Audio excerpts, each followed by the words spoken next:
ألم نجعل الأرض مهادا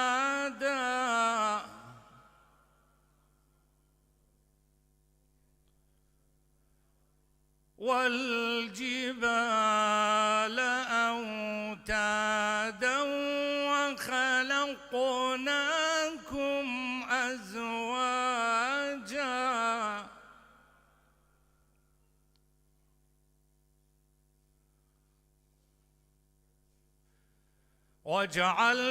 وجعلنا نومكم سباتا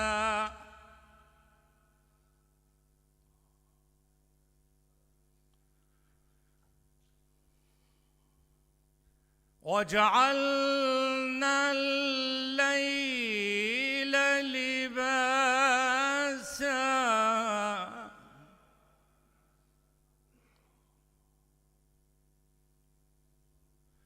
وجعلنا النهار معاشا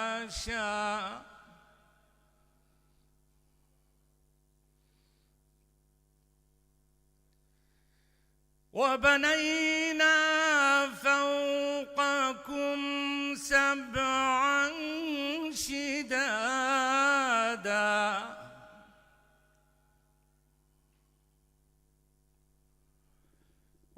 وجعلنا سراجا وهاجا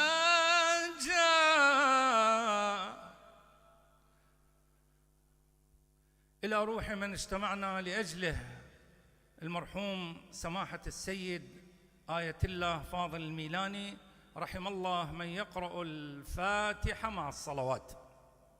اللهم صل على محمد وآل محمد.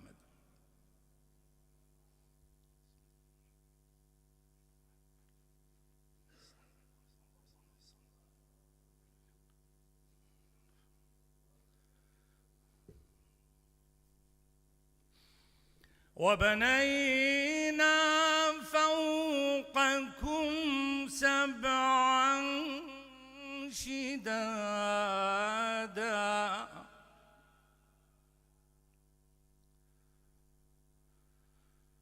وجعلنا سراجا وهاجا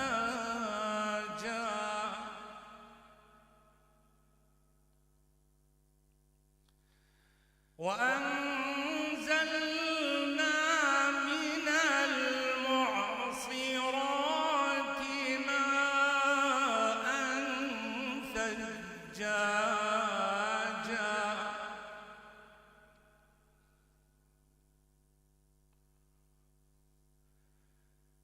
لنخرج به حبا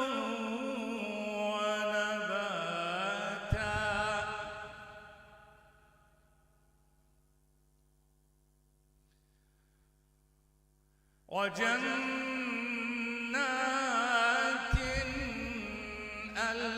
ألفافا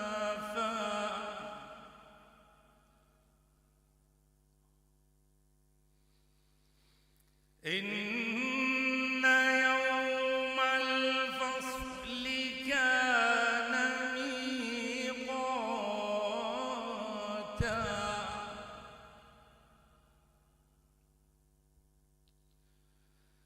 يوم ينفخ في الصور فتأتون أفواجا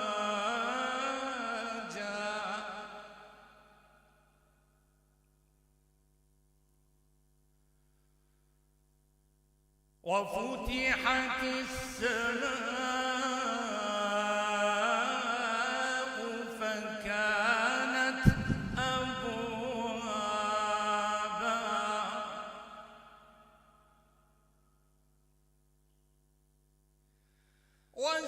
وسيرت الجبال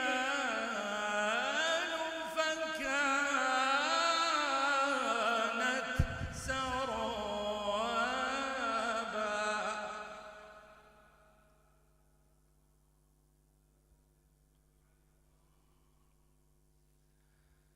إن جهنم كانت مرصادا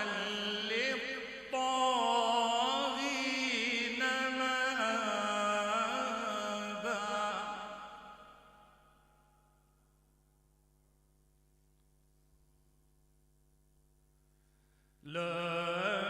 لابثين فيها أحقابا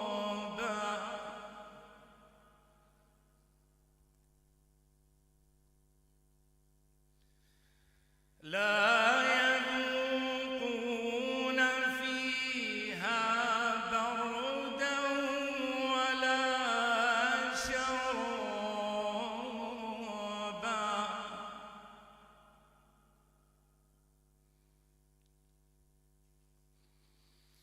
لا يذوقون فيها بردا ولا شرابا إلا حميما وغساقا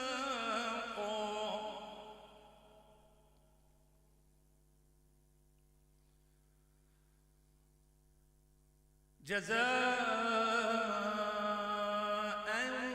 وفاقا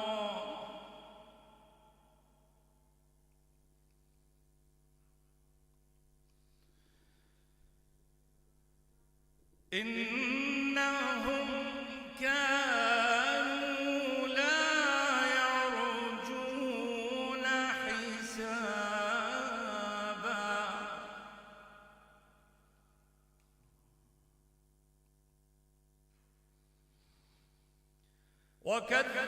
وكذبوا بآياتنا كذابا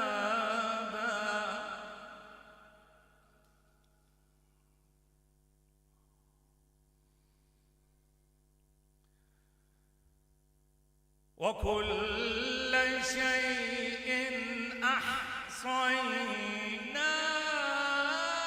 أحصيناه كتابا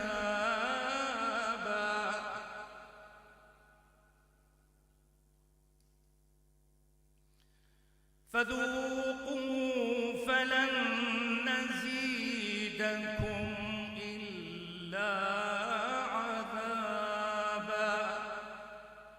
إلى روح من اجتمعنا لتأبينه سماحة آية الله السيد فاضل الميلاني رحم الله من يعيد قراءة الفاتحة مع الصلوات.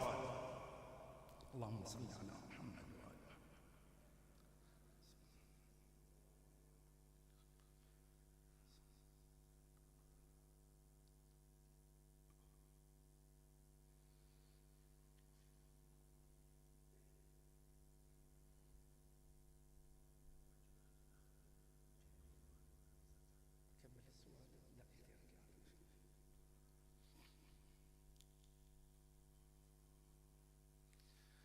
إن للمتقين مفازا حدائق وأعنابا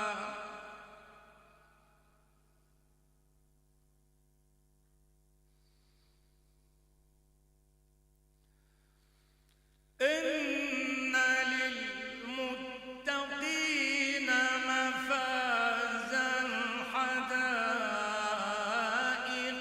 وأعنابا وكواعب أترابا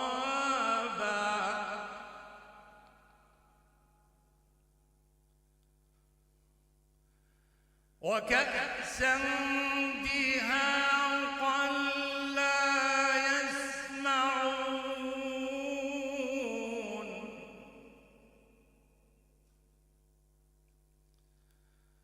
لا يسمعون فيها لغوا ولا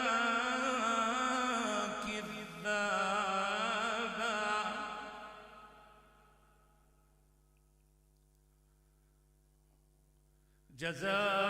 جزاء من ربك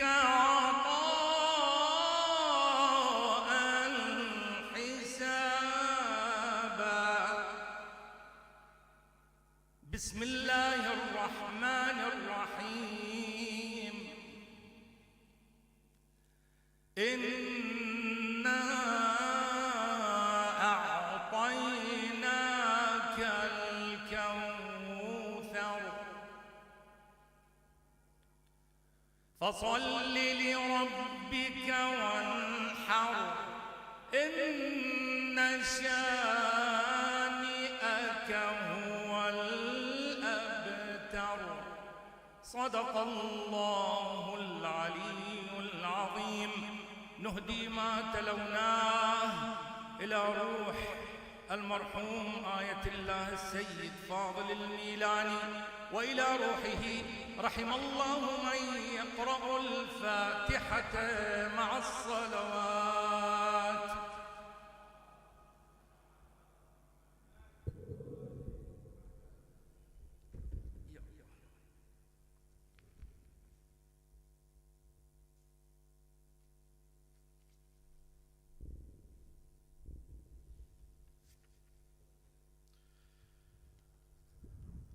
I'd like to thank the reciter for a wonderful recitation from the passage of the Quran. Before we start the program, firstly I would like to welcome you all for coming today. Special thanks from the family and the lovers of Sayyid Milani to everyone who has come from far and wide to join us today to commemorate the 40th day or the 40th after the passing of Ayatollah Dr. Sayyid Fadhel Milani. We are blessed and graced to have a number of speakers who have come from far and wide to join us to share some of their experiences and some of the moments that they've had with Ayatollah Milani, and today really want to bring back his memory to life and to share these wonderful moments that we've had with him. We would like to invite firstly Hussein Wenati first to recite a few verses from the Holy Quran, and then we will proceed to the program properly. Thank you very much. Hussein, come. Thank you.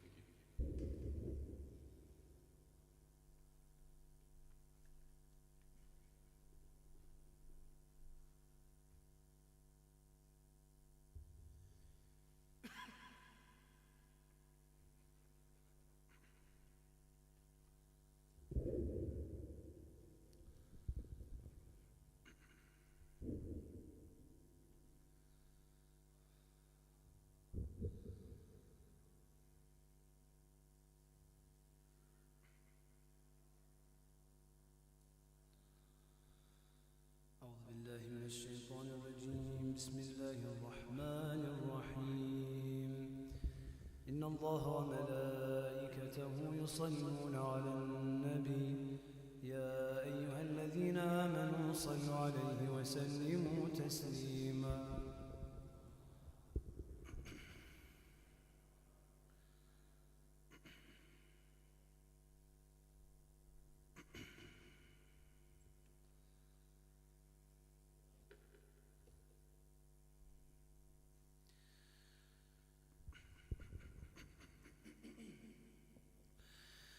أعوذ بالله من الشيطان الرجيم.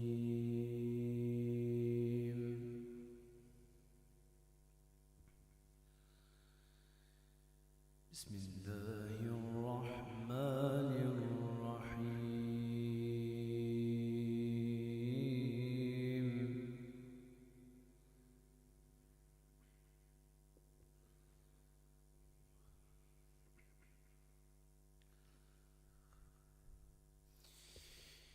ضرب الله مثلا عبدا مملوكا لا يقدر على شيء ومن رزقناه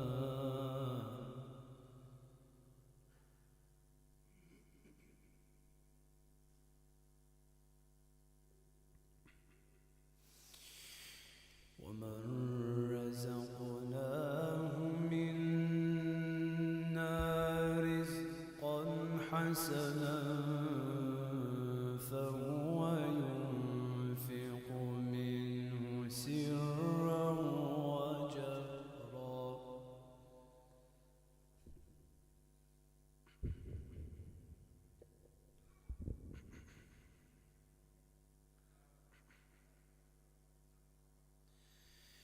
هل يستوون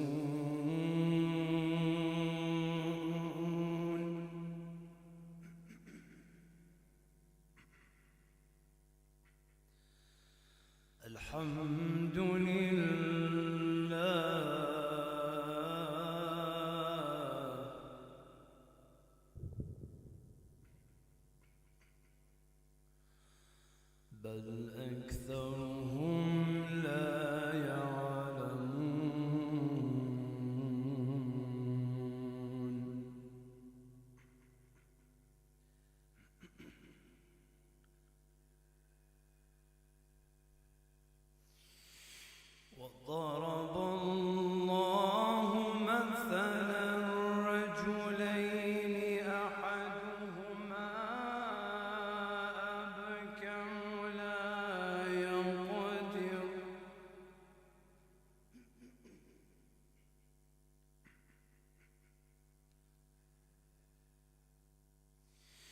وضرب الله مثلا رجلين أحدهما أبكم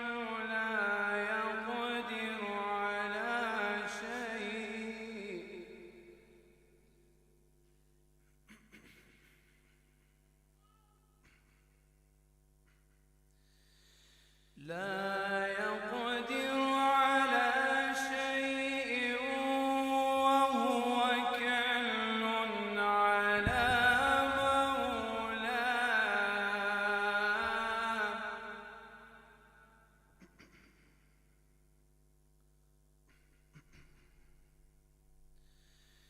وهو كل على مولاه أينما يوجهه لا يأتي بخير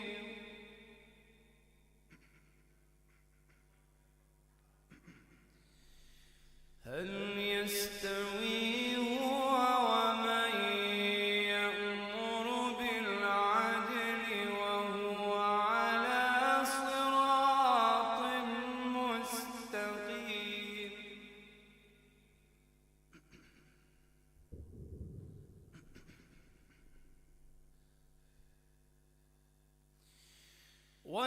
ولله غيب السماوات والأرض وما أمر الساعة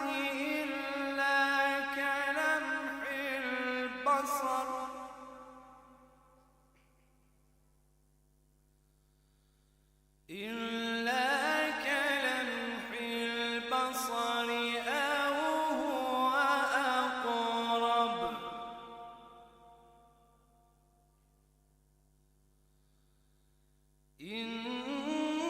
إن الله على كل شيء قدير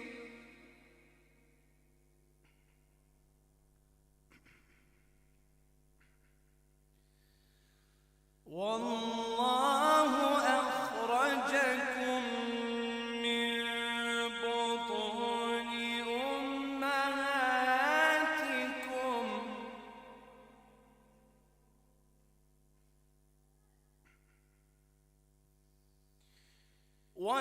ولله أخرجكم من بطون أمهاتكم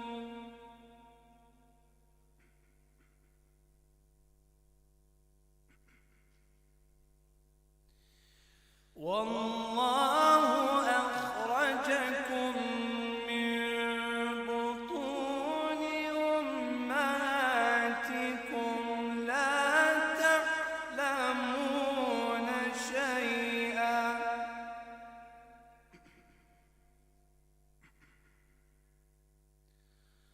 وجعل لكم السمع والأبصار والأفئدة لعلكم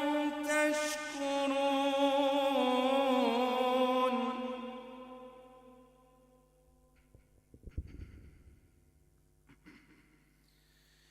ألم يروا إلى الطير مسخرات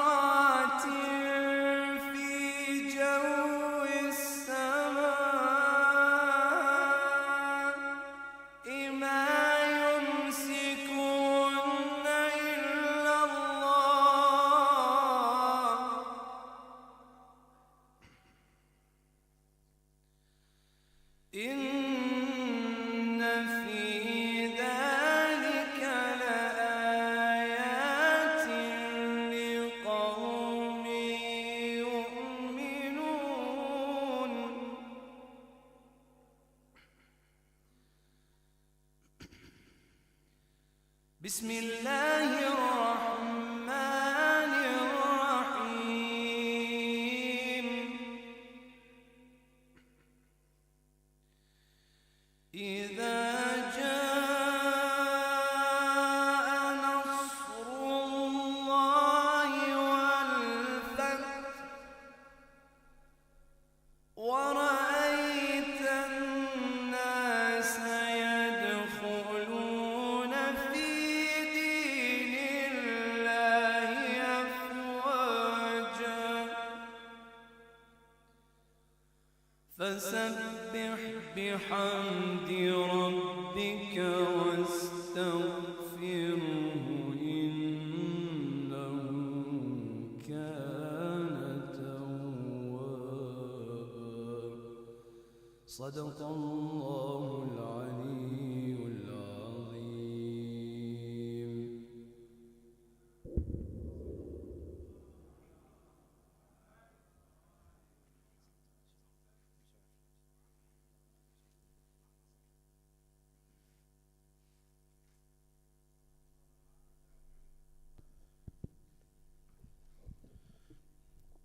Respected brothers and sisters, speakers, friends, peace be upon you all.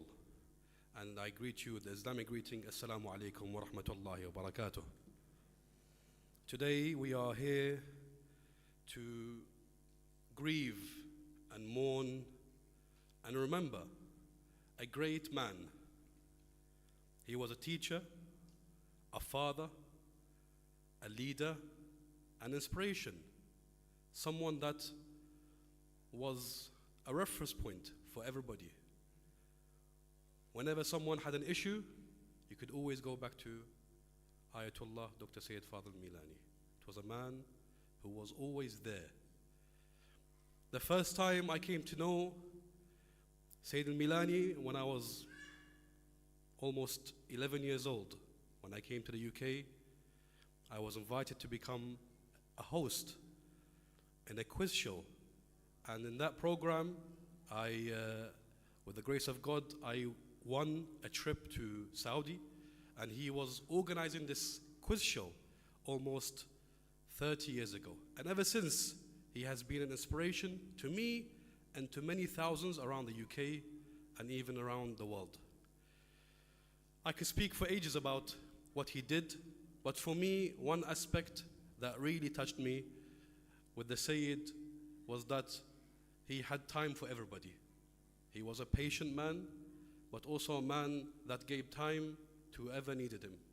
And to me, someone who was so busy, so preoccupied, so engrossed in his work, always gave time to people and always sat with them, always engaged them. And something that one of the most unique qualities about this man, and I've been blessed to undertake a documentary about his life, and whoever I speak to would echo the same words and say he was a man that managed to mix the education, the seminary education, alongside the academic education. He was a man that mixed knowledge from the East and West. He was an inspiration to everybody. And so they all said he was a unique character, a unique personality in the United Kingdom and even in the West. And really, there is no one to replace him. Before I start the program, my role today is to host and to invite speakers to come on and to speak and join us. Each speech will be about 5 minutes long, but my role is to invite the speakers and to keep the program flowing. But before I start, I would like to request everybody to either have a minute's silence or to recite a few words from the Quran, Surah Al-Fatiha, to remember the oppressed people around the world, particularly what's happening now in Lebanon and Gaza, everywhere around the world where oppressed people are facing persecution or facing difficulty, really. We see sad sights on television and it breaks our hearts, and everybody is grieving in these moments. So I would like to ask you to either hold a minute's silence or to recite a passage from the Quran to remember those who are suffering at the moment.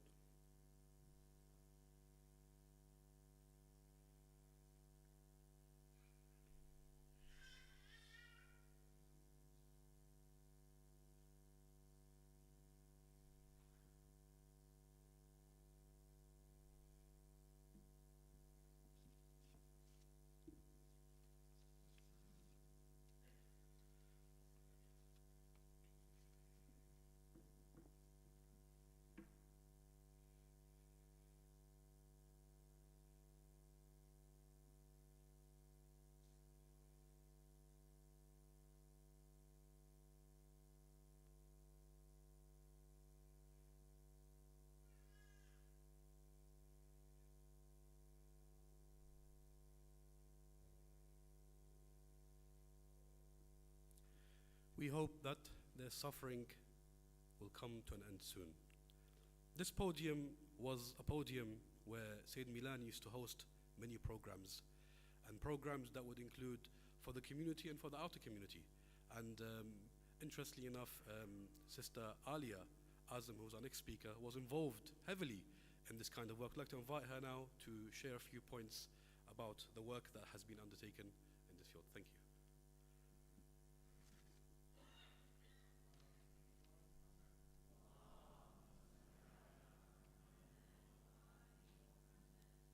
I begin in the name of Allah, the lovingly compassionate, the lovingly merciful.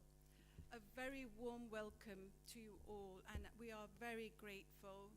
Lord Wajid Wajid Khan, we are very grateful for your presence. The new faith minister, welcome to our community. Respected guests, Bishop Lusa, we are very grateful for your presence, and Canon Anthony Thompson, Dr. Richard McCullen, Huda Jawad, and Cyril Davies, and Huda Nasser, sister of Father Nadim Nasser, who is a great friend of Ayatollah Milani. Thank you very much, and a very warm, and Imam Munawar Hussain as well, a very warm welcome to you all, ladies and gentlemen. Our highly revered Ayatollah Sayyid Fadhel Milani, trustee of the Al-Kho'i Foundation and Imam of this mosque, the Imam Kho'i Islamic Center. He was a man of knowledge, knowledge of religion, knowledge of theology, knowledge of jurisprudence, knowledge of the metaphysical world and philosophy. He was one of the great intellectual figures of Islamic history and one of Islam's great and best ambassadors to the West. He was an author of numerous books and articles. He was more than a great intellect and a distinguished teacher. He was a true teacher. I would say a guide of souls. And I have been privileged to have had the opportunity to learn from him and to have constant guidance from his high level of wisdom and foresight, a beacon of light for the whole community. Sayyid Ayatollah Milani, Sayyid Milani was an enduring source of inspiration to me. Encounters with him were always spiritually uplifting and energizing. Our teacher-student relationship stretched back over 31 years. Long before the internet, we would sit together, and for regular half-an-hour tutorials, he would dictate notes which would help me understand the finer points in theology and practice. He remained a source of guidance and wisdom throughout his life, right up until his final illness. He was always supportive of my work in education and interfaith relations. He helped found the school, Al-Sadiq School and Al-Zahra School, where I have had the honor to serve at that school. And he gave active encouragement for women like me to be involved in society.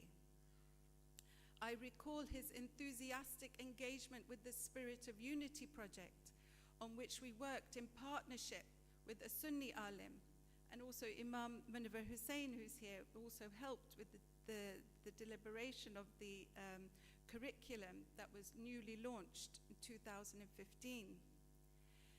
He sought unity, clarity, and peace in all his intra-faith work. His gracious engagement with religious education specialists led to the invitation to prepare specific Shia elements, beliefs, and practices to be included in the GCSE specification on Islam for schools across the country. And I can tell you that now 150,000 pupils across the UK now have a better understanding of the Shia perspective of Islam. His depth of knowledge and understanding of the hierarchy of intended ends can be demonstrated by the care that he took with individual requests for guidance, such as a female medical student who wanted to know how she could preserve her modesty when dressed in surgical scrubs and was required to wear a sterile cap over her hair. His wise guidance led eventually to the hospital offering her to sterilize her scarves for her to wear in the theater. Ayatollah Milani, Father Nasser Nadim, and his sister who is present here to recall this, Father Nadim and I and Sayyid Milani traveled to the United Nations in Geneva, and we gave presentations about the importance of religious heritage sites and the rebuilding of Baqi. Sayyid Milani will live on always in our remembrance as one who radiated light, wisdom, and compassion for those who sought his wisdom. He resurrected a religious and a metaphysical view of the world as a sacred precinct and opened our eyes to the world as a theater of God's endless theophanies. Ayatollah Milani empowered women, and all of his highly educated daughters are perfect role models, imbibing his eloquence, his akhlaq, his invaluable service to the community, inspiring others and their dynamic goals. Ayatollah Milani was more than just a scholar. He was the heart and soul of our community. His wisdom, humility, and unwavering dedication to guiding us will be deeply missed. His teaching and leadership have left an indelible mark on us all. Thank you.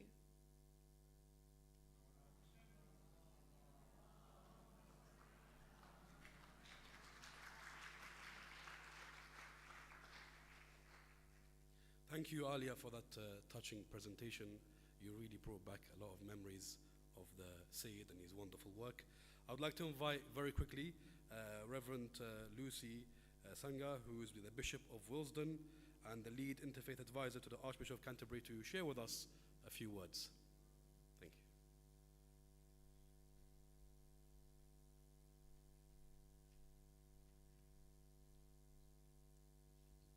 you.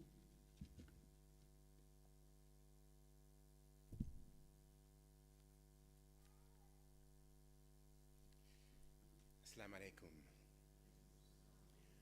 Friends, it's a real honor and privilege to be here. I come from a people that suggests that one is only a stranger who has not had the privilege of sitting at another's table. And I had that privilege last year at the big iftar.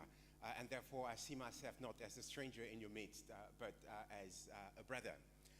I'm honored and delighted to be able to offer a few thoughts about a man that I believe I only had the privilege of meeting once, and so I can't speak from the extensive knowledge and wisdom that many of you have accrued over the years, but I can speak from a vantage point from which I have seen the impact of his work.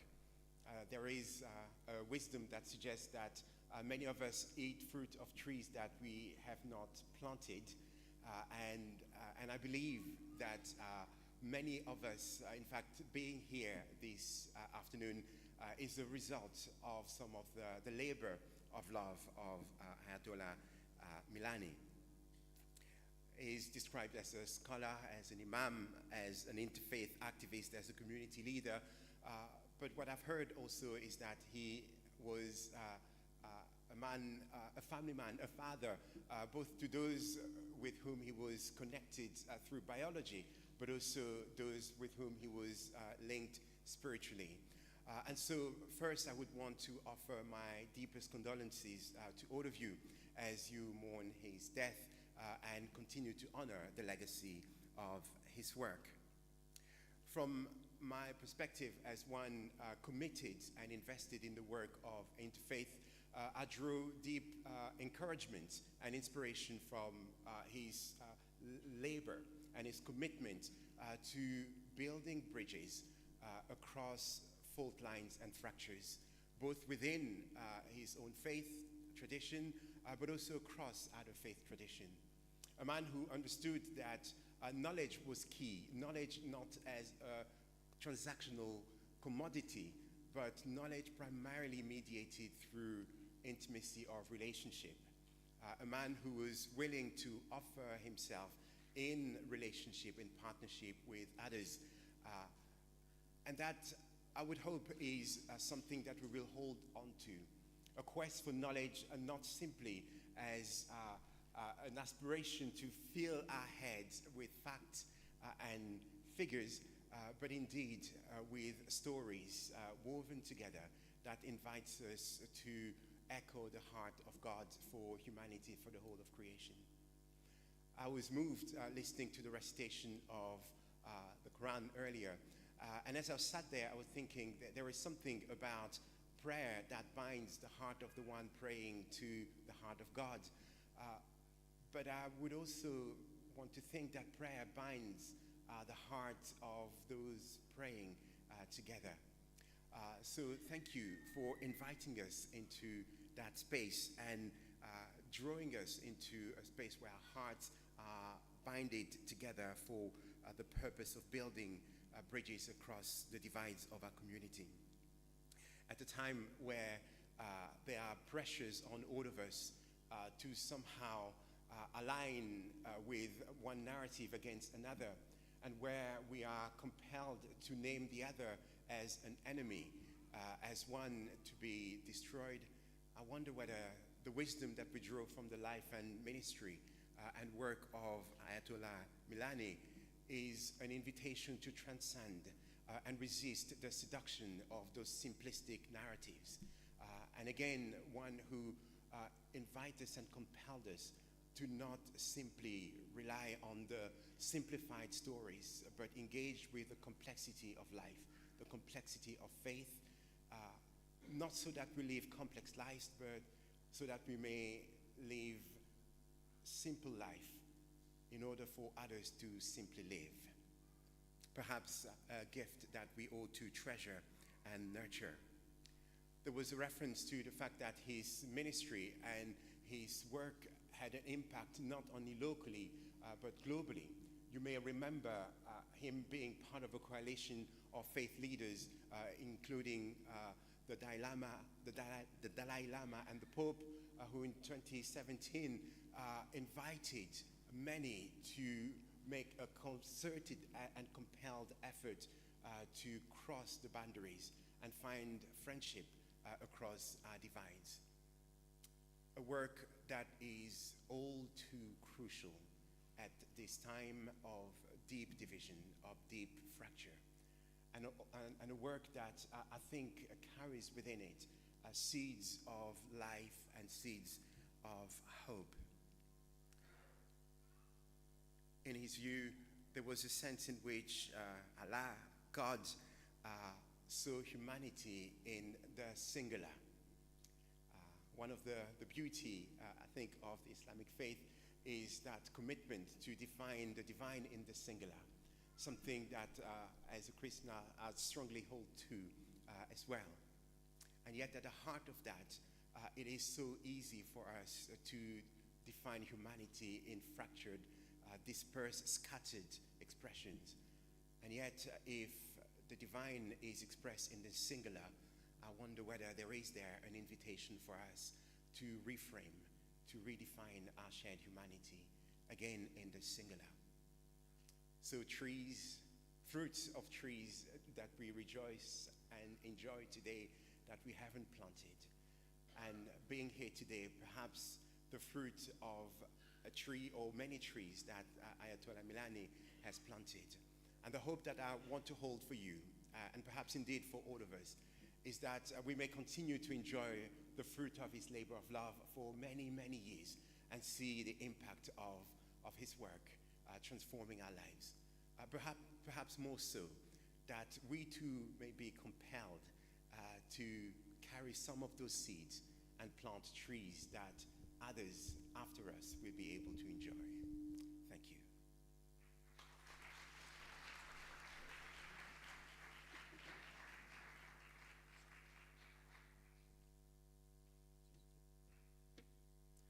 Thank you very much for that wonderful presentation. I always recall the moments when I used to attend programs in the presence of Sayyid Milani, and he used to always repeat a very famous quote, a passage from one of the saints or the sages of Islam, Imam Ali. He says that men or people are of two kinds. They either are brothers in faith or equal in humanity. And today we are here together really as bound as one group. Ali mentioned earlier that Sayyid Milani was an active supporter of the school, and in this short time the children from Zahra School have to come together to prepare a short recital, and there's quite a few of them, so I'd like to invite them to the front of the stage to come together. If you excuse us, we'll take a few minutes as they go ahead please, as they gather and formulate their positions. And I've heard a very brief clip of the recitation yesterday on my phone, and it brought me to tears. It's a very touching and heartwarming expression of love and devotion that these wonderful students have put together. And again, such a short space of time. Sorry about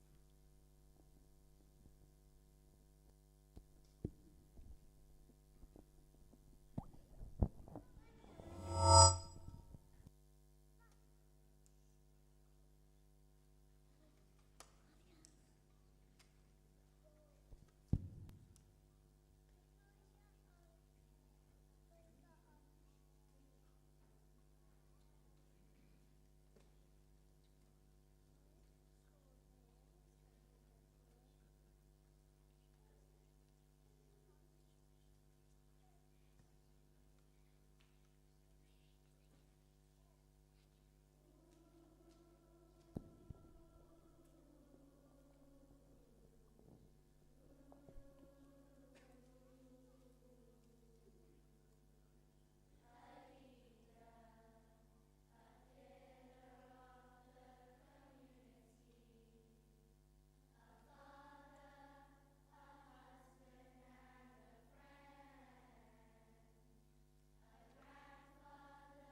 very touching recital by the Zahra school students. Thank you very much. Really wonderful, and I hope that Sayyid Milani can hear those wonderful words that you echoed today. I would like to invite up next is Dr. Richard McCullen. He's a senior fellow at the Center for Muslim Christian Studies. I believe Sayyid Milani annually used to attend an interfaith program or some kind of a week-long program where there was an interfaith discussion. I think this year a number of people did attend as well to continue the legacy of Sayyid Milani. So without any further ado, I would like to call Dr. Richard.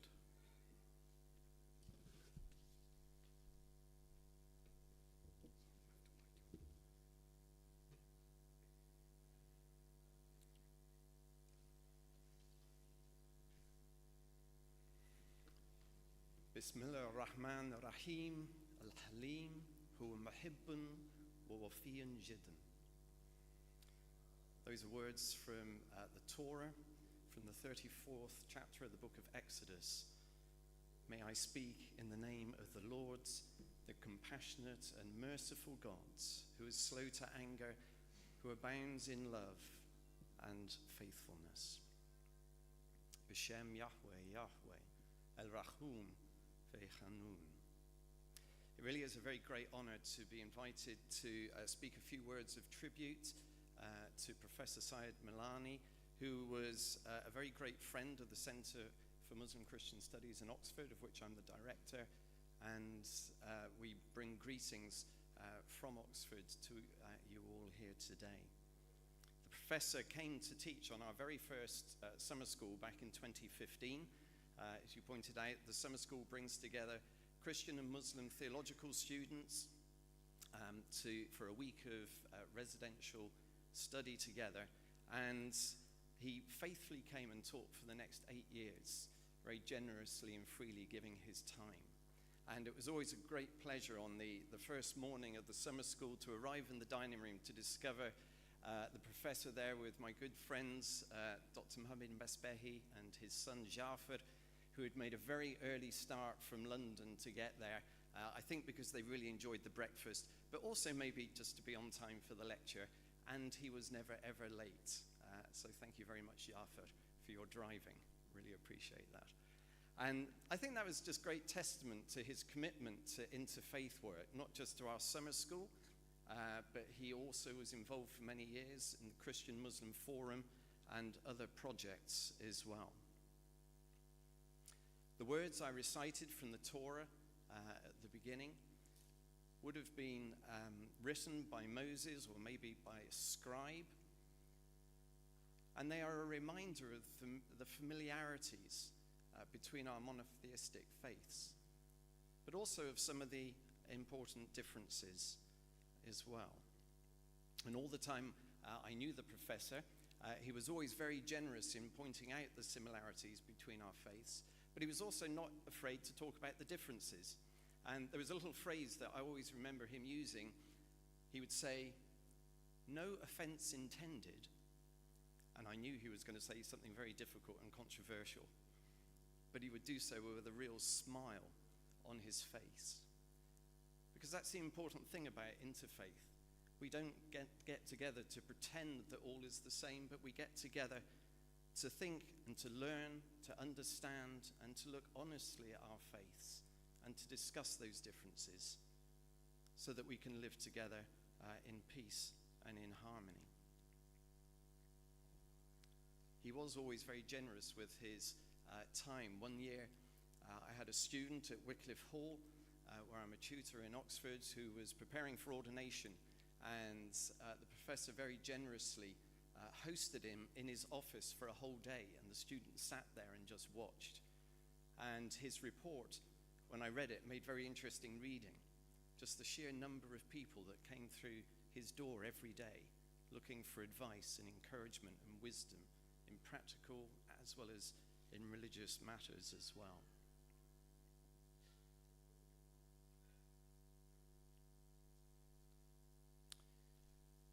And so it was a great experience for our students to actually have a real live Ayatollah come to teach them, always immaculately dressed, a beautiful turban.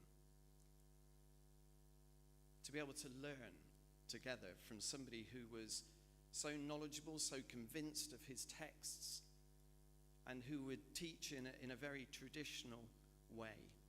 It was a great experience for them.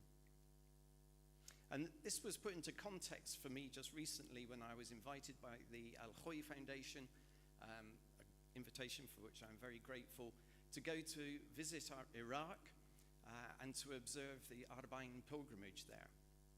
Jaffa was just telling me that apparently when the professor heard that I was going to go, he smiled and was very happy that I was going to be going there, following in the footsteps of the Reverend Thompson.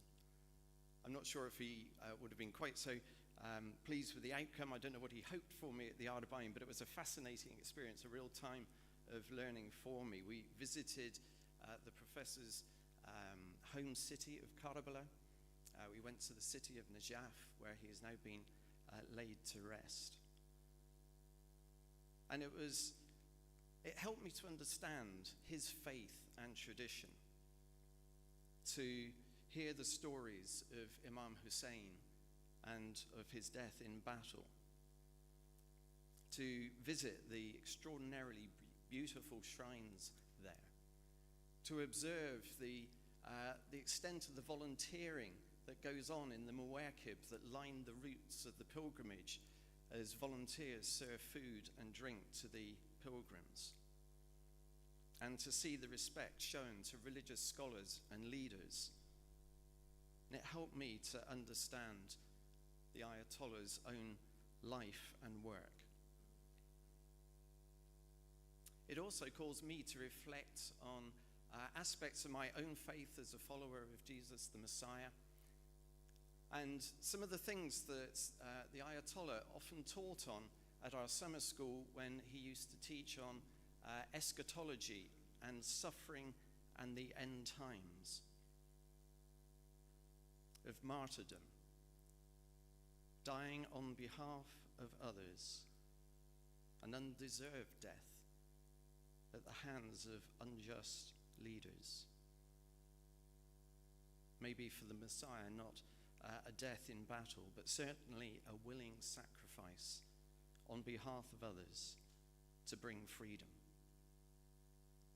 And the desire for a mediator, one who has stood where we stand, who hears us and who will take our prayers to God's. All of these things were faintly echoed for me at the Arba'in. And we all still have so much to learn about one another.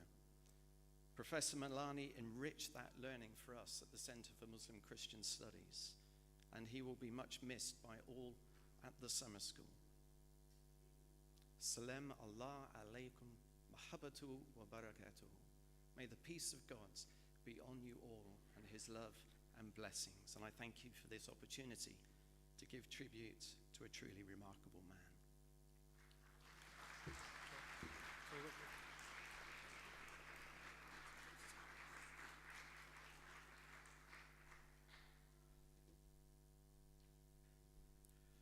I'd like to thank Dr. McCullum for sharing his experiences with Sayyid Milani.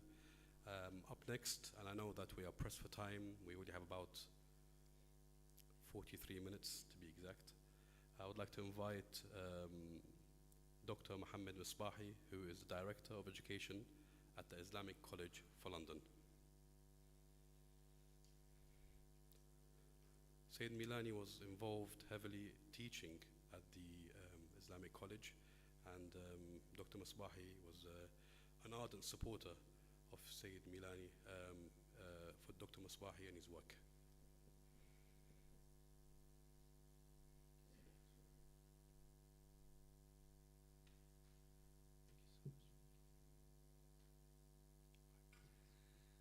بسم الله الرحمن الرحيم وصلى الله على سيدنا ونبينا محمد وآله الطيبين الطاهرين.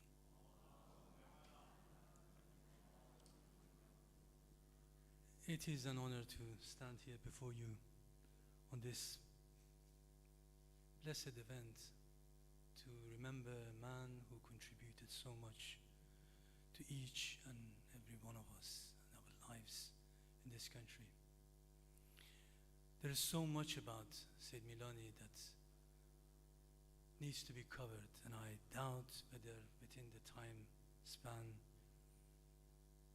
given it is possible. But the projects that I've been involved with, including the one with Dr. Richard, Dr. Martin, and Ida, and the others at Oxford, are important because it goes to show the character of Sayyid Milani. He was indeed, I agree with you, leadership, provided leadership that catered for bridging, as you mentioned. That is the sole issue at hand. To have the courage and conviction to be inclusive of others, to be able to provide inspiring communication with persistence and patience, to empower others within the community to grow up. He provided visionary leadership, something that's lacking within our community. Adaptability and a legacy of knowledge, faith, and belief that allowed our youth to grow, our community to work together, and to look beyond what is possible. I remember on many occasions asking Syed, I'm planning to submit a paper at a conference at SOAS, at Berbick. He would come with me, for example, to the Senate House with full clothing as mentioned by Richard, and surprise many academics who did not expect him to be there, and jointly with me present a paper. He would take time out to come from his daily routine to, I remember when taking him to provide as the keynote speech at the University of Chester, many who had not planned to come to the event only came when they saw an Ayatollah coming to the university to deliver a speech. What we did together at the Islamic College with Marhum Hujjat Islam al-Muslimin, Dr. Ilmi, was to provide for our community an improved understanding, social harmony and integration, and to provide a pathway, a career for practitioners to work together to be able to influence faith communities in Britain, to have a shared common ground, and to face the challenges that we are facing globally together. Understanding of both commonalities and differences, and to be able to discuss them and to face those challenges, not through violence, but through peace. That was unique to see it and very difficult to fill. May Allah give us all the ability to follow His path and to work towards those goals together. وصلى الله على سيدنا ونبينا محمد وآله الطيبين الطاهرين.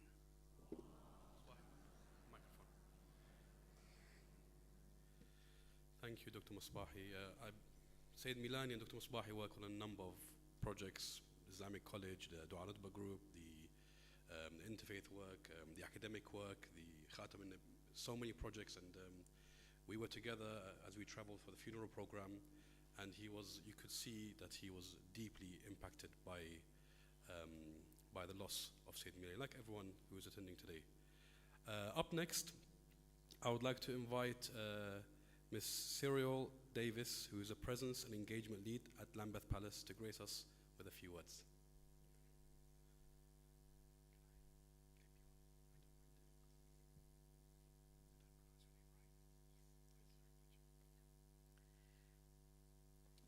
alaikum.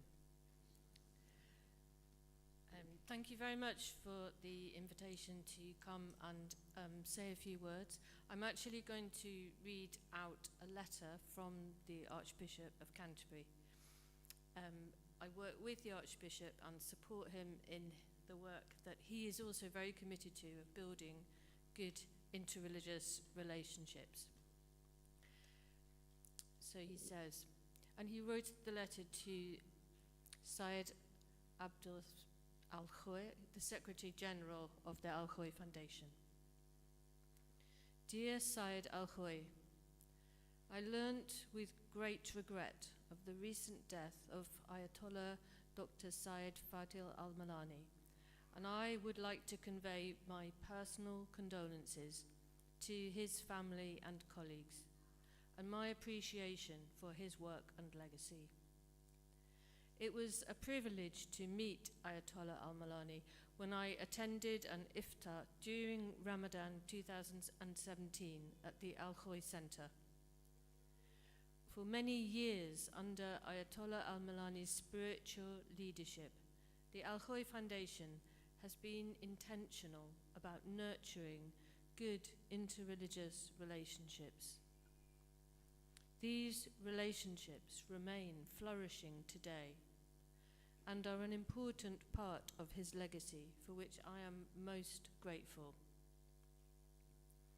The scholarship and wisdom of Ayatollah al-Milani and the dedication he showed as trustee at the Al-Khouïi Foundation for over 30 years will of course be hugely missed.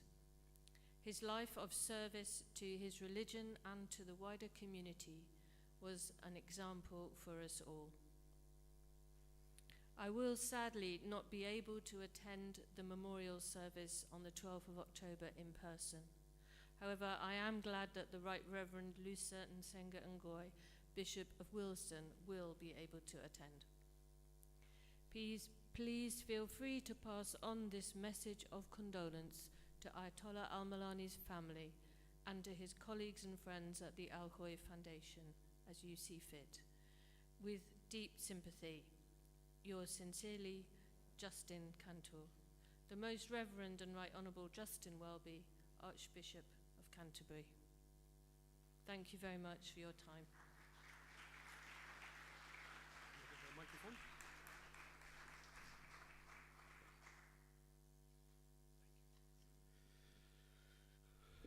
We thank Ms. Davis for relaying this important memorial message from the Archbishop of Canterbury, and we hope that the Khouïi Foundation can continue this wonderful collaboration with the many institutions in the UK to bring faith people together in the United Kingdom.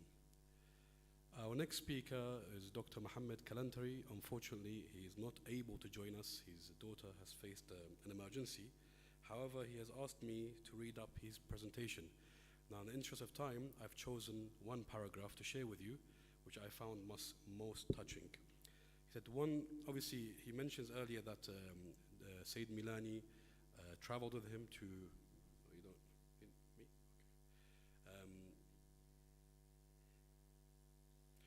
it's okay, I'm not important. One moment, so he mentioned that, he said that we traveled together to visit the Pope, but most importantly, he said, one moment that left a lasting impression on me was during Ayatollah Milani's visit to Royal Holloway University, where Dr. Kalantari is a professor there. He was a man of immense religious authority, dressed in deep traditional attire, symbolizing the lineage of Prophet Muhammad, peace be upon him.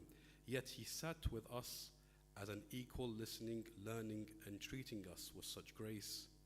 My colleagues were struck by his humility, wondering how someone of his stature could so easily connect with others. This was the essence of Ayatollah Milani, always approachable, always kind, and always eager to learn from others. And hopefully we can have Dr. Kalantari join us in future programs. Moving swiftly on, I would like to invite a man who has worked very closely with Sayyid Milani. It is Brother Ammar Hedigus, who is a chaplaincy imam at the South London NHS Trust. Brother Ammar Hedigas has been involved in the publication process of Sayyid Milani's books, and you can see them outside on the table. It's something that they work together very closely on and managed to produce a number of wonderful publications. So this is the first time that Ammar is speaking in public about himself or about Sayyid Milani, and he's promised me that he wants to stick to his script, so I would like to invite him to come forward.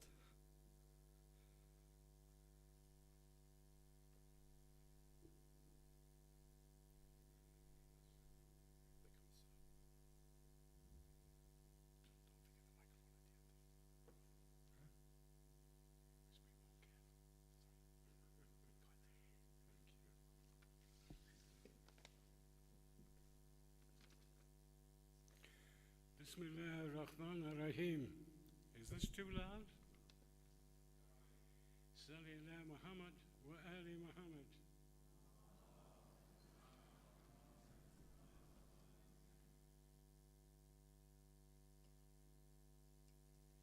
So, assalamu alaikum. Firstly, my condolences to all of those grieving with me over our great loss. While still new to Islam and yearning for clarification of its teachings, I found most English language materials in Islam to be so unclear and at such variance that they sowed confusion, and I could not find clarity on the true teaching of Allah Almighty's final prophet's words, sallallahu alayhi wa alihi wa salam. When determined to understand the injunction to Allah belongs all the most beautiful names, so call upon him by them. I was guided to approach Sayyid Fadhel Milani for his clarification and elucidation. Qudisa Suru.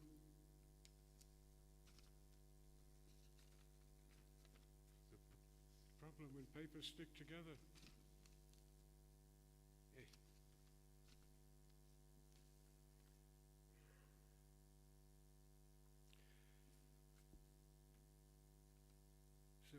When determined to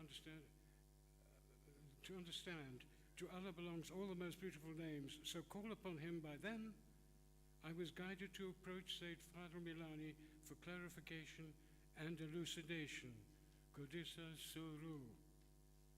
His response to me was to invite me for my first lesson with him that took place in 1993, almost 31 years ago. I made notes that I typed out at home so that he could check the correctness of my understanding. And thereafter, he introduced me to a myriad of other subjects, starting with wilaya that I'd not heard of before. When Sayyid Fadhel suggested his tutorials form the basis of English language books, the publishing house Islam in English Press was set up, under which imprint he published 11 English language books. This most singular scholar, Ayatollah Sayyid Fadhel Milani, was unique for his kindness and service to others, for remembering everything he'd ever read and being able to immediately recall it, for his eloquence and clarity, for valuing and appreciating the contributions that women make, for his participation in interfaith dialogue, and for his being willing to set aside time to educate those who are unfamiliar with Islamic teachings and the Arabic language, and therefore are not able to follow what they do not clearly know or understand.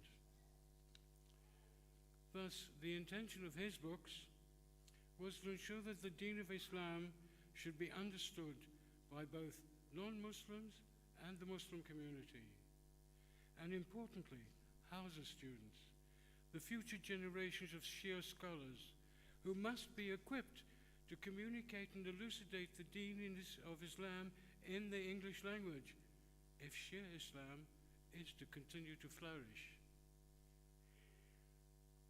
Indeed, Imam Ali alayhi salam said, books are the harvest of scholarly cultivation, and eloquence, the ability to fluently communicate immediately comprehensible information.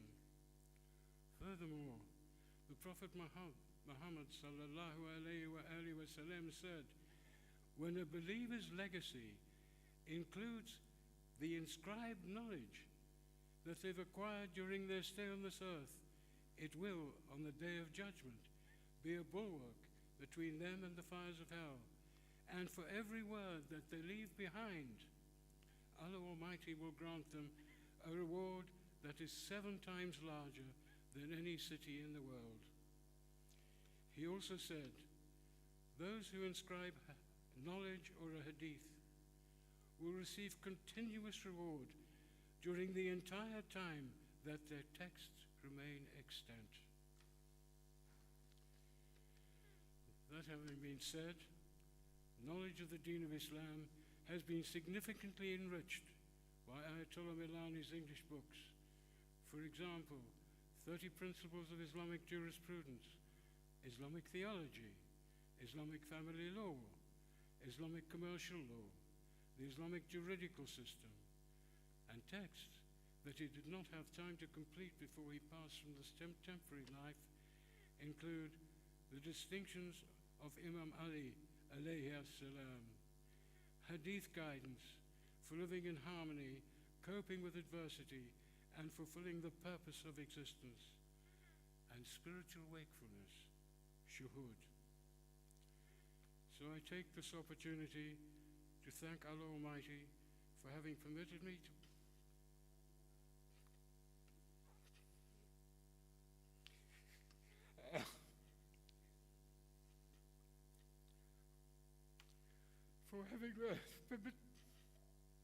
permitted me the time to be guided for such a long time by a much-loved, empathetic, and sagacious teacher, mentor, friend, and most excellent companion who incentivized me and was the most important person in my life, Ayatollah Sayyid Fadhel Milani, Quintessence.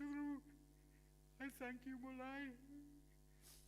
I pray Allah Almighty grant his family succor this time and all that is most excellent in this life and the one that is to come. Thank you for your patience. Sallallahu alayhi wa alihi wa sallam. Sorry. Alhamdulillah. Thanks.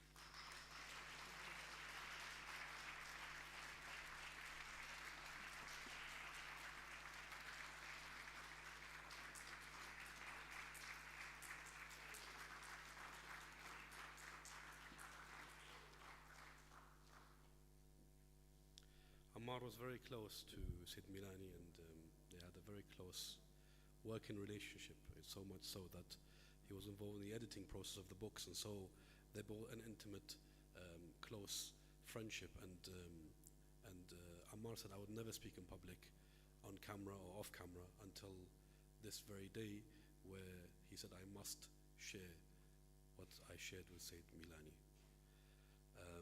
Ammar mentioned that Dr. Milani was an ardent supporter of women's empowerment or empowering women, and his daughters are a testament of the fantastic work they're doing. So our next speaker is Huda Jawad, the Executive Director of Faith and VAWG Coalition. So I'd like to invite her to share her experience with Sayyid Milani.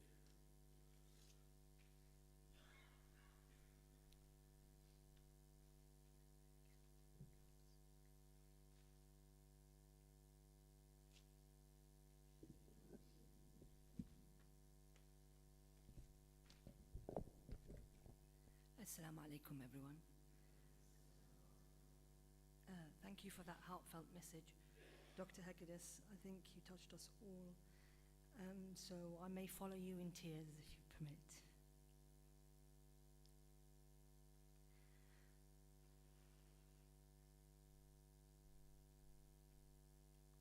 I have 5 minutes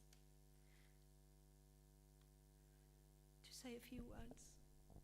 about Ayatollah Sayyid Fadhel Milani. We know him as Sayyid, and I don't know where to start because there's so much to say.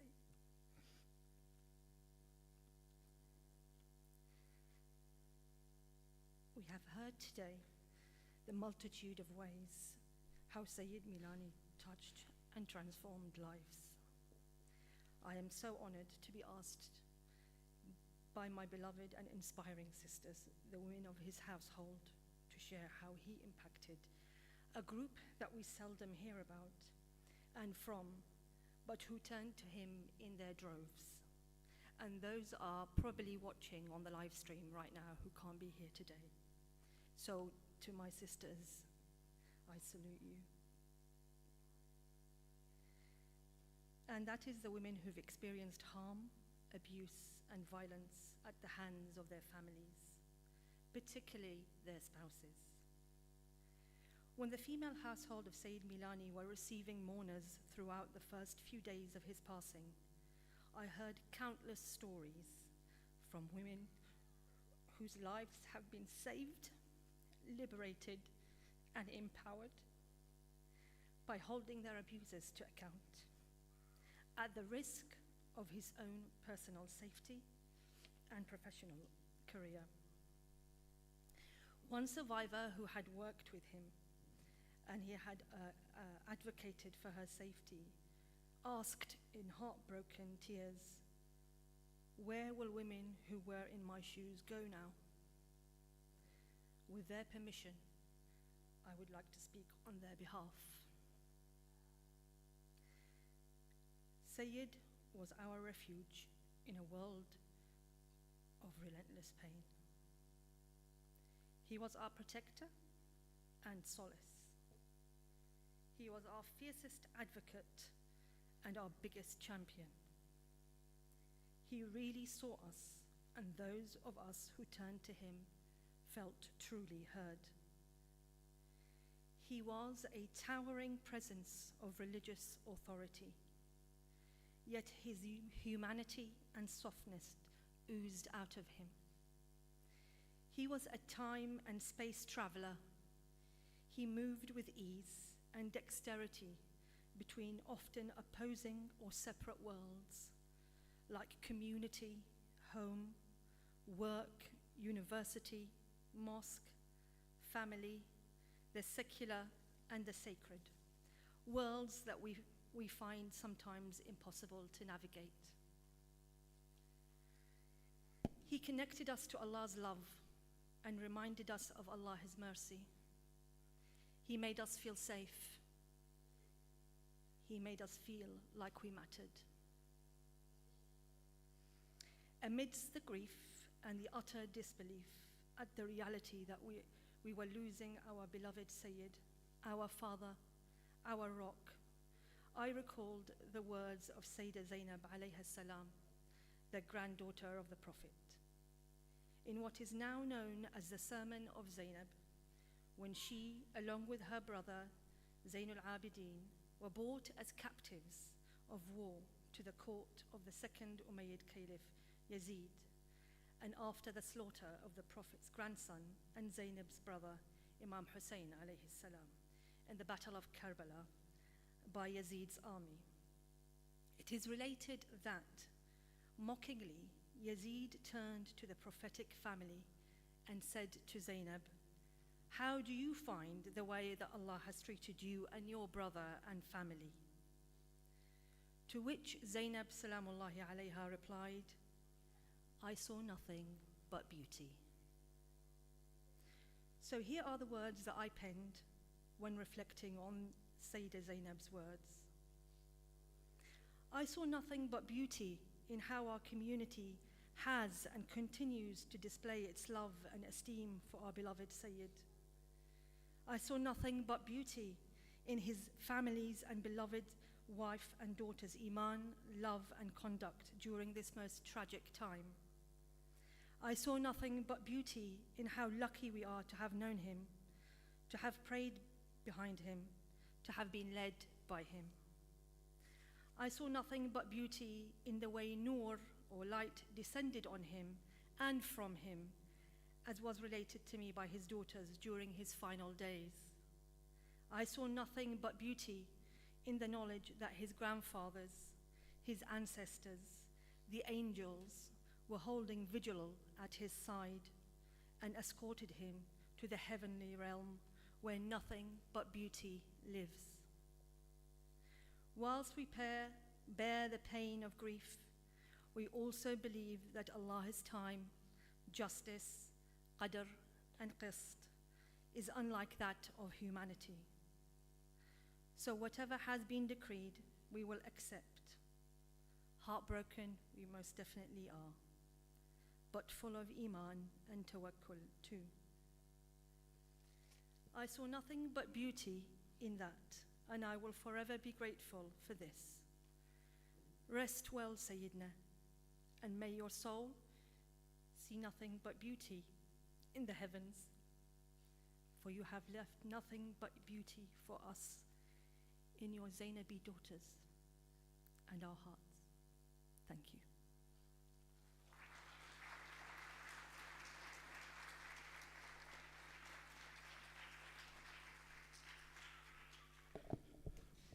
Thank you, Huda, for that fantastic presentation. Sayyid Milani was renowned for standing up for the truth, and whenever he saw injustice or he saw something that was wrong, he would speak out, not afraid, as Huda mentioned, for his career or for his life or for his position. He always made sure that if there's something that has to be said, it was always being said. And I've had personal experiences where I've seen this myself. Our next speaker is Imam Munawwar Hussain, MBE. He is the founder of the Oxford Foundation. Would like to invite him to share a few words with us. Thank you. I would just like to stress for all speakers to stick to the 5-minute.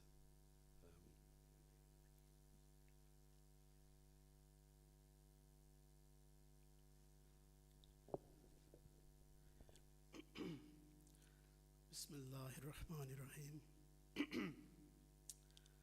الحمد لله رب العالمين الصلاة والسلام عليك سيد المرسلين وعلى آلك وأصحابك أجمعين أما بعد. It's a real honor and privilege to be with you this evening. I want to offer my heartfelt and deepest condolences to Ayatollah Sayyid Fadhel al-Milani's family, friends, and to all at the Al-Khouïi Foundation. And also thank you for those moving tributes. He clearly had a huge impact on the community here, but even beyond the shores of the United Kingdom.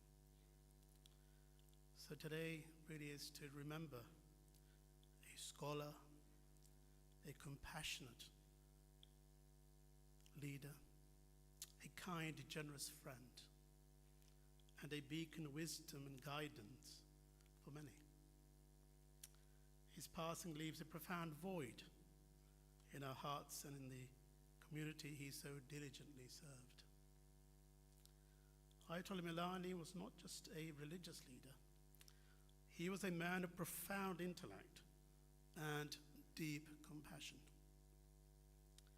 His teachings transcended the boundaries of faith, reaching out to all who sought knowledge and understanding.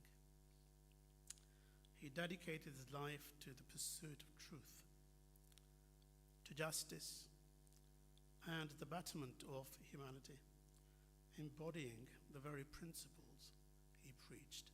And we've heard some of the impact that his life had on the people around him. Born into a family of distinguished scholars, Ayatollah Milani carried forward a legacy of learning and piety. He led a remarkable life, marked by relentless dedication to his studies, earning respect and admiration from peers and followers alike. It is rare to find a scholar who imbued the traditional centers of learning such as Najaf at Mashhad, and yet also earned a doctorate from one of the outstanding Western institutions, such as University of Oxford. His scholarly works and lectures have enlightened clearly countless minds, fostering a deep understanding of Islamic jurisprudence, of theology and ethics, to name a few. But beyond his intellectual contribution, it was his humility and kindness that truly set him apart. Ayatollah Milani was always approachable, always willing to lend an ear or offer a word of comfort. He understood the struggles of the people and worked tirelessly to address their concerns, providing guidance and support with unwavering patience. His commitment to interfaith dialogue and community cohesion was exemplary. He believed in building bridges, both intrafaith and interfaith, fostering mutual respect and understanding among different faiths and cultures. His efforts in promoting peace and unity have left an indelible mark on the hearts of many, reminding us of the power of compassion and empathy. As we reflect on his life, let us remember the values he stood for: integrity, humility, and a relentless pursuit of knowledge. His life echoes so much of my own late teacher, Sheikh Zaki Badawi, rahmatullah alayh. Traditionally educated, yet articulating an open, inclusive, and generous spiritual vision. An outlook that is desperately needed in our modern world, torn by extreme nationalist and populist narratives, war and conflict. Only recently did I have the great honor of attending the Arba'in commemorations in Karbala through the invitation of the Al-Khouï Foundation.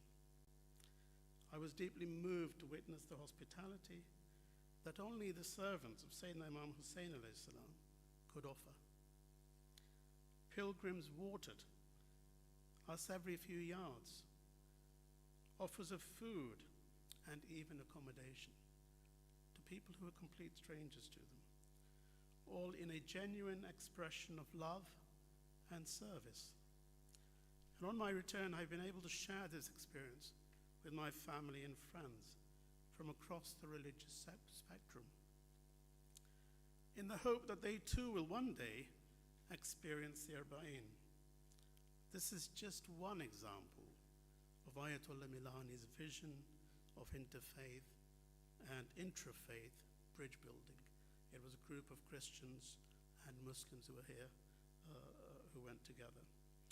So let us honor his memory by continuing the work that he did to stand for integrity, stand for justice, stand for truth, by articulating to be better individuals, and of course by fostering those strong community relationships across the United Kingdom, and to benefit God's children, the human family on earth. And may Allah Ta'ala grant Ayatollah Milani the highest abodes in Jannah, to grant his family and all at the Al-Khouï Foundation sabr at this very difficult time. Thank you. Jazakallah khair.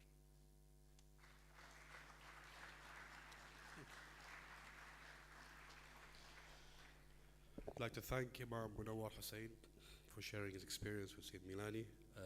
Up next, I would like to invite the eldest grandson of Sayyid Milani, Ayatollah, the eldest grandson of Ayatollah Sayyid Milani, Sayyid Hadi al-Qazwini, who has come from Los Angeles. He is the chaplain at the Claremont Colleges.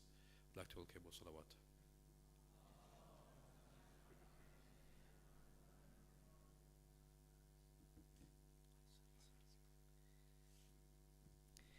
Bismillah ar-Rahman ar-Rahim. I begin in the name of God, most gracious, most merciful. May God's peace and blessings be upon all of his prophets and messengers, including his final messenger, the seal of the Prophet Muhammad, and his purified household and righteous companions.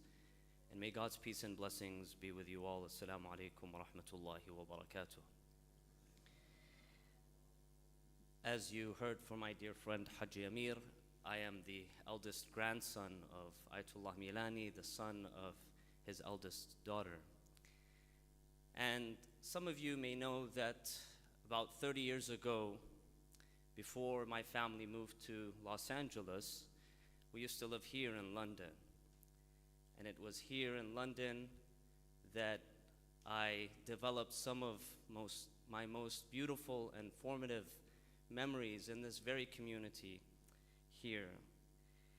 And while my family was in London, my younger brother, Sayyid Mahdi, and I were under the compassionate care of our maternal grandparents, the late Ayatollah Sayyid Fadhel Milani, may God bless his soul, and my honorable grandmother, Hajj Haidar, may Allah lengthen her soul and grant her patience and strength. And I remember that some of my most beautiful memories come from the time that we spend at the home of my grandfather.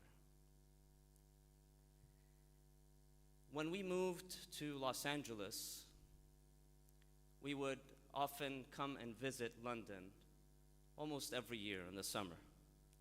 We would come with my mother, and we would stay at the home of my grandfather. And every time we came, every trip, when we would enter into the home of my grandparents, things seemed to be a little bit different. The house seemed to look a little bit smaller every time as we grew up. It was the same, but it was also different. I arrived from Los Angeles a few hours ago. And when I entered Ayatollah Milani's home today, it was also very different. But in a very fundamental way.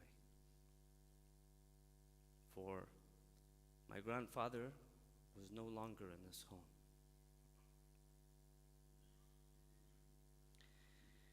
The past 40 days have been extremely difficult. They have been devastating for all of us, family, friends, colleagues, those who knew him. Very difficult. It's very difficult still to wrap my head around the fact that my beloved grandfather is no longer with us. But the past 40 days have also been a time of great inspiration and hope. For we have seen, we've received countless messages from all over the world of people who were touched, deeply touched by Ayatollah Milani. And we have heard today from our honorable and respected guests and many in the community of his great contributions. And so this simultaneous experience of pain and hope often reminds me of one of the beautiful wisdoms of Imam Ali alayhi salam, which I believe that my grandfather embodied fully. Imam Ali says, live with people in such a way that if you are alive, they yearn for your presence. And when you pass, they mourn for you. Countless people who yearned for the presence of Ayatollah Milani, who enjoyed his presence, who learned from him, who benefited from him, and many who have mourned at his loss. I want to thank you all, dear friends, dear guests, brothers and sisters, for your kindness and your generosity. For you, on behalf of the Al-Milani family, the Al-Qazwini family, I thank each and every one of you for joining us in mourning the departure of my beloved grandfather and celebrating his life and legacy. And I pray that this beautiful legacy of scholarship and leadership and dedication and service to the community, and he was a servant of the community, continues. Inshallah, we pray, of course, that God continues to bless his soul with the highest stations of paradise, and bless all of you, brothers and sisters. Thank you very much. Wassalamu alaikum wa rahmatullahi wa barakatuh.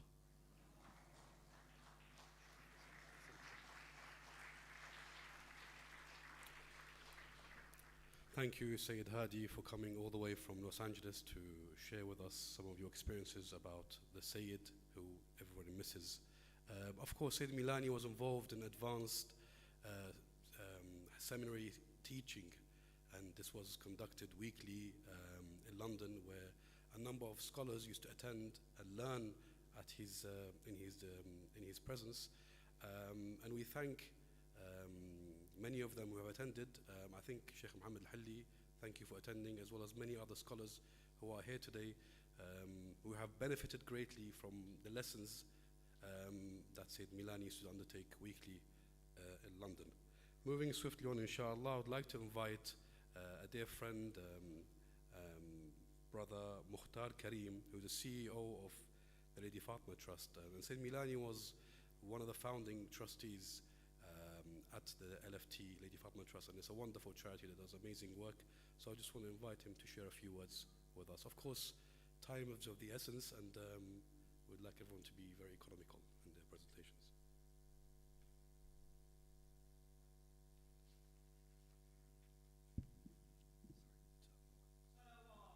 اللهم صل على محمد وآل محمد.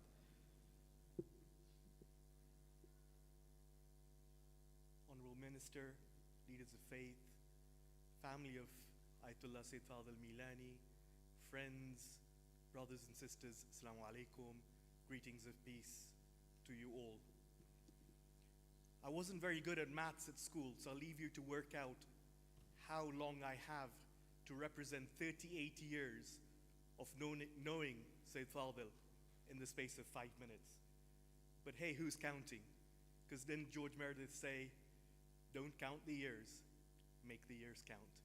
And it was quite poignant standing in Najaf on the 30th of May this year and sending a message to Sayyid Fadhel, having made a very special ziyarah for him, saying, happy birthday, happy 80th birthday. And then only to return just over 3 months later, blessed to recite the ziyarah of Amir al-Mu'mineen alayhi salam again, but this time to lay the man who had been an elder brother to my father, a colleague in the formation and running of the Lady Fatima Trust for over 3 decades, to his final resting place. So what was it that led a certified accountant of Gujarati Khoja heritage, born in Moshi on the foothills of Kilimanjaro, who lived in Mombasa for most of his life, to meet the Sayyid in his late 30s and form the Lady Fatima Trust with $5,000 on the table in 1998. My father had the firm principle that he wanted to establish a humanitarian organization whose values of sustainability, scalability, and social impact would transform the way religious donations and wider humanitarian work could be carried out. And the verse of the Holy Quran that I was reflecting on, that was our founding principle, that was best lived in the life of the Sayyid, was أعوذ بالله من الشيطان الرجيم بسم الله الرحمن الرحيم ويطعمون الطعام على حبه مسكينا ويتيما وأسيرا. I will carry on the second part, but allow me just a moment to reflect here. When the holy household, having fasted the day, provided for the poor, the orphan, and the asir, the captive. There were three founding principles of ours that we observed that the Sayyid always reminded us to carry forward. The first being accessibility. If you didn't know of the need, how were you going to address it? As a man of the people, who could say I had this need from the Sayyid and wasn't able to approach him? The second was putting the needs of others before your own. For if I have greater needs and always increasing needs and can't see your needs beyond my own, what am I going to do for you? God help you trying to reach me, and after you've reached me, grab off my table. But before you ask, to be able to give. The third was that ability not to be tired by doing. I gave the poor yesterday. I can say sorry to you today, can't I? I gave the orphan and the poor. It's now my third day of fasting. But that incremental need carries on.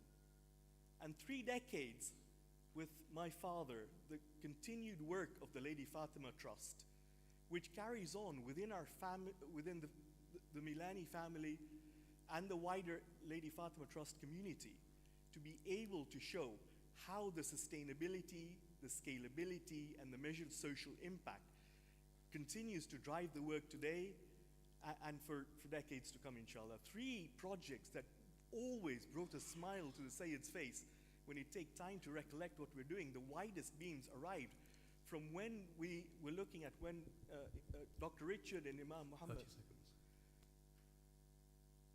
Dr. Richard and Imam Muhammad, Imam Munawwar were in Arba'in, to be able to supply the water to the Zuwar of Amir al-Mu'mineen alayhi salam and Imam Hussein alayhi salam at the rate of 4 million liters a day capacity, so that no one had to go thirsty and there wasn't a need for plastic to be part of the process.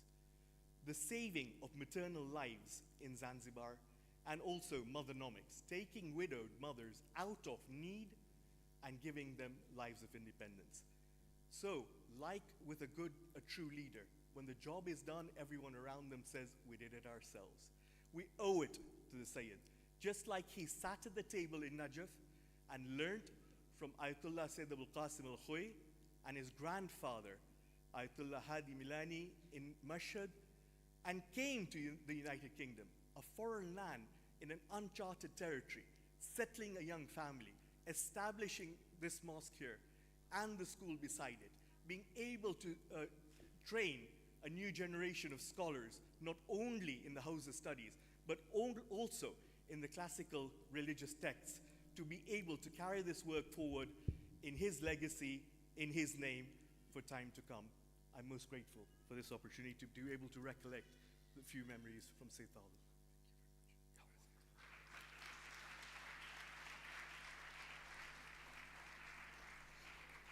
Thank you, and apologies for cutting you short. 2 more presentations left, and then we will have prayers followed by dinner.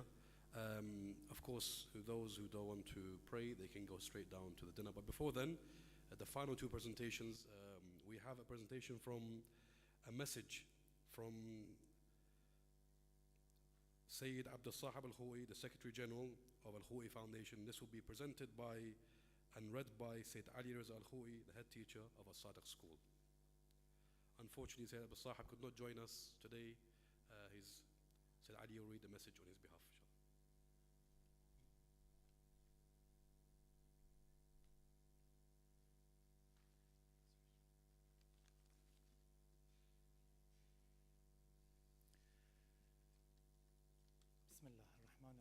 Our dear guests, respected brothers and sisters, Assalamu alaikum wa rahmatullah.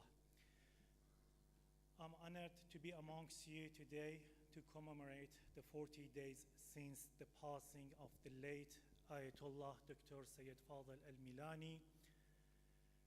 My father, Hujjat al-Islam wal-Muslimin, Sayyid Abdul Sahib al-Khouï, the Secretary General of the Al-Khouï Foundation, had very much hoped to join you here today, but sadly, due to engagements overseas and the change of the schedule of his flight, he was unable to attend.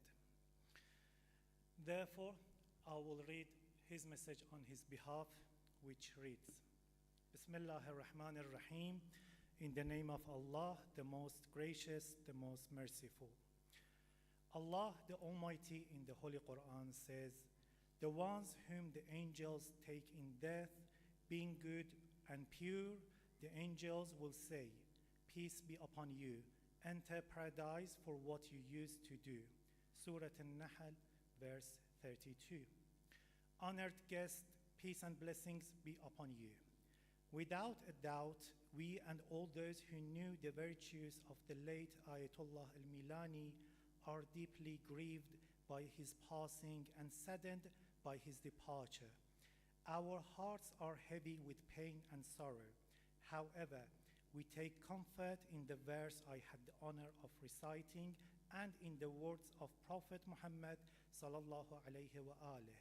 The eye may shed tears and the heart may grieve, but we do not say anything that angers the Lord. The blessed verse opens the doors of hope and comfort for pure souls, those who are pure in their remembrance of Allah, pure in their love for Prophet Muhammad and his family, peace be upon them all, pure in their dedication to the teachings of the faith and spreading of its knowledge, pure in carrying the burdens of the people, serving them and easing their suffering, and pure in sincerity, love, and devotion to the path of truth. We all knew the late Ayatollah possessed such a pure spirit, and there is no doubt in our hearts that his soul is one of the noble souls described in the blessed verse.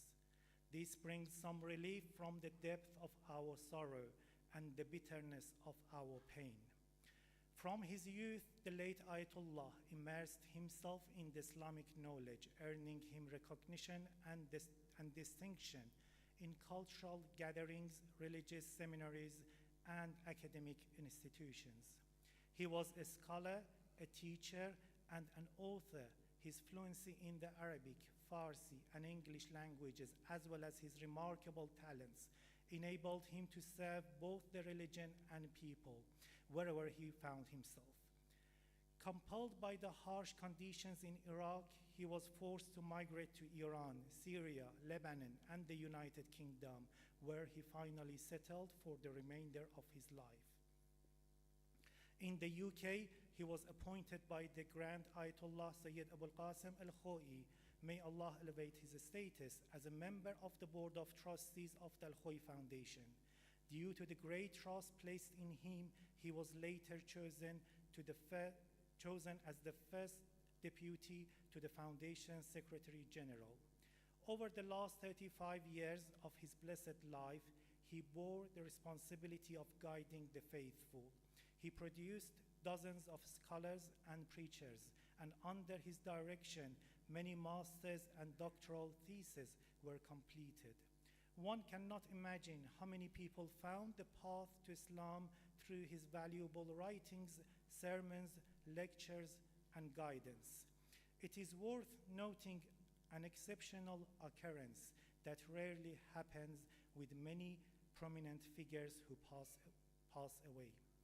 The enormous number of people mourning his death and the messages of condolence from religious institutions, associations, and offices of religious authorities, foremost among them being Grand Ayatollah Sayyid al-Sistani, may Allah prolong his life. The funeral procession demonstrated the profound love, grief, and sorrow of the people as it passed by the holy shrines of the Ahlul Bayt, peace be upon them. The memorial services held for him to offer prayers for his pure soul further confirm the purity of his spirit, mind, and heart. This too affirms that he is among those pure souls who Allah has promised paradise and his eternal pleasure.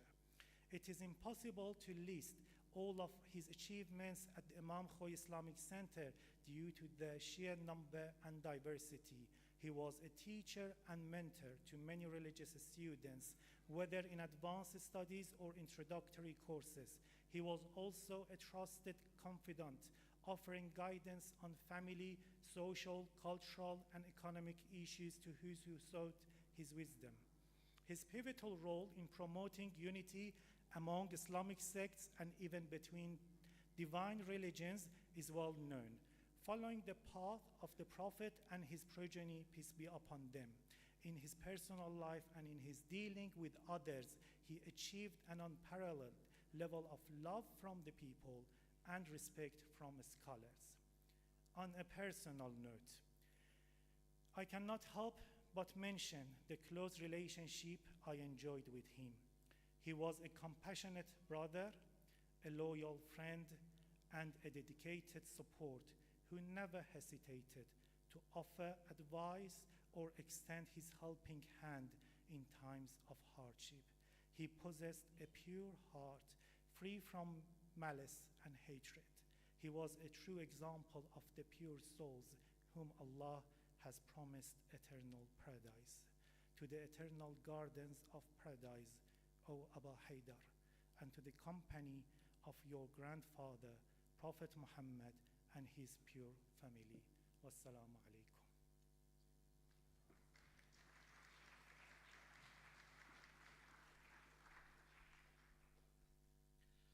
Sayyid Milani had a long relationship with the Khou'i family, and especially the late religious authority, Sayyid Abul Qasim al-Khou'i, for almost 40 years in the UK and for maybe 10, 20 years in Iraq.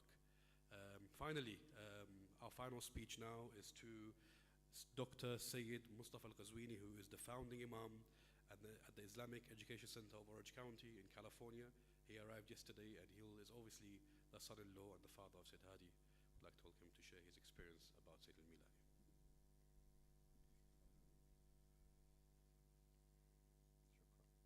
Assalamu alaikum wa rahmatullahi wa barakatuh. For the interest of the time, I'm going to skip the speech and only focus on a word of appreciation and thanks to our dignitaries, our distinguished guests from the Interfaith community, from academia, people from the Muslim community, our sisters, our brothers. I still cannot believe that I'm standing at this podium eulogizing my father-in-law. I've been his first cousin for 62 years and his son-in-law for the last 41 years. To me, he was more than a father-in-law. He was more than a cousin. He was a father figure. He was a mentor. He was a true friend. I will confide in him. Whenever I was distressed, I would give him a call. I would go and visit him. I lived in this city for 5 years. And in fact, with him, we came in 1989 for the first time to visit this temple, which used to be a synagogue. And behind him, I stood here with only a handful of people when we did the first Eid al-Fitr prayers, before the inauguration, before the remodeling of this building. I spent many years with him. This is why it's extremely difficult for me to believe that he's gone. For the last 40 days, I've been seeing him and thinking of him. He is irreplaceable. I have many cousins, many family members, many friends, but Ayatollah Sayyid Fadhel Milani was special to me, very special. I'm going to miss him. And I am sure the entire community, not only in the UK, but around the world, they're going to miss him. He left a huge legacy, intellectual legacy, scholarly legacy, religious, spiritual, and moral legacy. His students today are all over the world. If you come to North America, to Canada, to the United States, to other cities in Europe, whenever you meet a scholar, a religious leader, he would tell you that I was the student of Ayatollah Milani. This is the legacy that the Prophet, peace be upon him, speaks about. He says, everyone is going to die, but only the one who leaves an intellectual legacy is going to survive. And Sayyid Fadhel al-Milani, the late Ayatollah, is live in our hearts and in our conscience. Thank you for being here tonight. May Allah reward you. May Allah bless you. May we continue the legacy of our late leader and mentor, Ayatollah Sayyid Fadhel al-Milani. Please join me in reciting Surah Al-Fatiha for his soul and also for the innocent souls in Lebanon and Palestine. Al-Fatiha.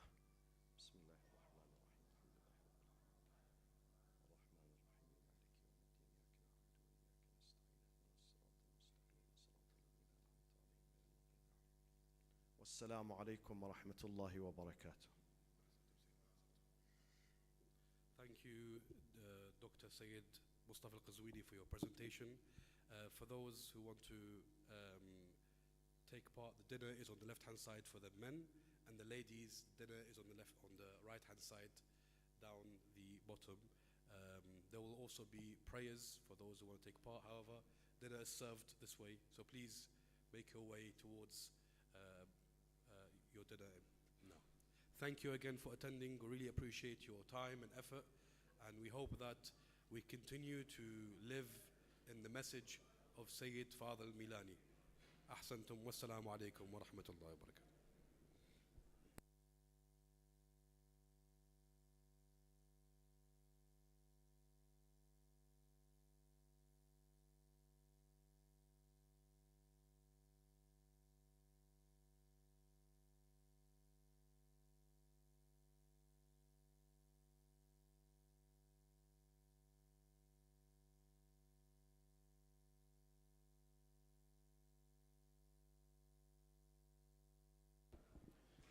So just to reiterate, dinner is on the right-hand side for ladies and left-hand side